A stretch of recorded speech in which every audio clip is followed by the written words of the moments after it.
Kejari Karo tetapkan tersangka baru dugaan tindak pidana korupsi pembuatan profil dan website desa.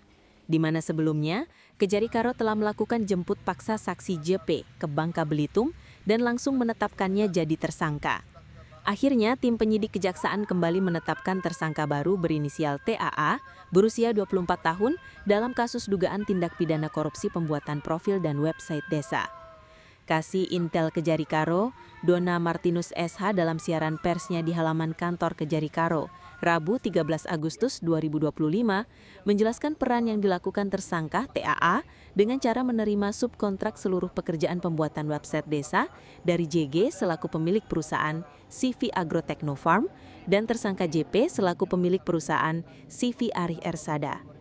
Fakta hukum yang diperoleh yaitu penerimaan subkontrak yang dilakukan oleh tersangka TAA dilaksanakan tidak sesuai dengan rincian anggaran biaya sebagaimana dalam pertanggungjawaban administrasi yang dibuat pada setiap masing-masing desa dan bertentangan dengan peraturan-peraturan yang ada, serta terhadap pencairan dari kegiatan tersebut diterima seluruhnya oleh tersangka TAA.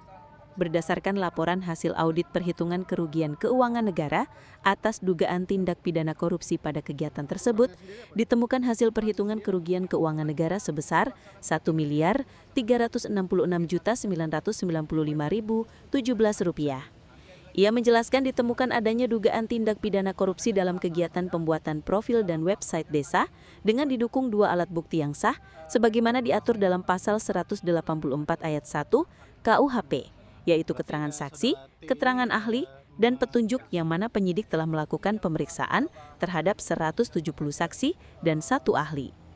Lebih lanjut dikatakan penetapan tersangka berdasarkan surat penetapan Pitsus Strip 18 nomor PDS 05-LD2-FD2-08-08-2025 tanggal 12 Agustus 2025 atas nama tersangka TAA.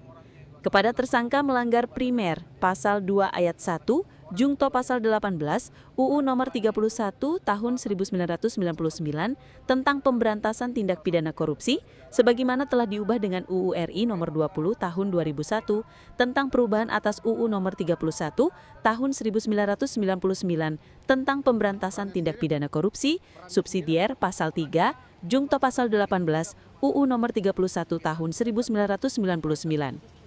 Terhadap tersangka dilakukan penahanan oleh tim penyidik dengan alasan tersangka dikhawatirkan akan melarikan diri, merusak atau menghilangkan barang bukti, dan atau mengulangi tindak pidana dan mempercepat proses penyidikan.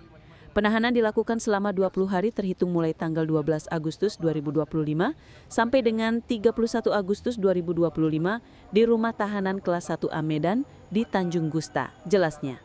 Masukkan ke dalam urutan kelas 1A Tanjung Gusta Medan dan sudah kita tahan terhitung 20 hari.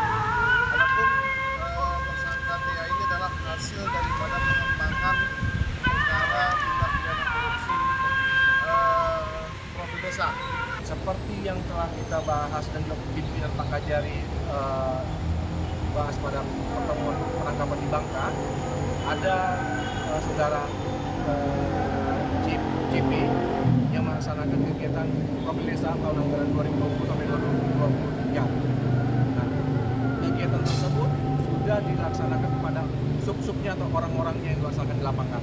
Itu bahasa kami. Nanti yang pekerjaan itu dilaksanakan orang keduanya lagi. Nah, orang keduanya itu salah satunya, saya bilang salah satunya. Nanti kan ada lagi. Tapi ini salah satunya adalah saudara yang kita upaya paksa atas nama TA.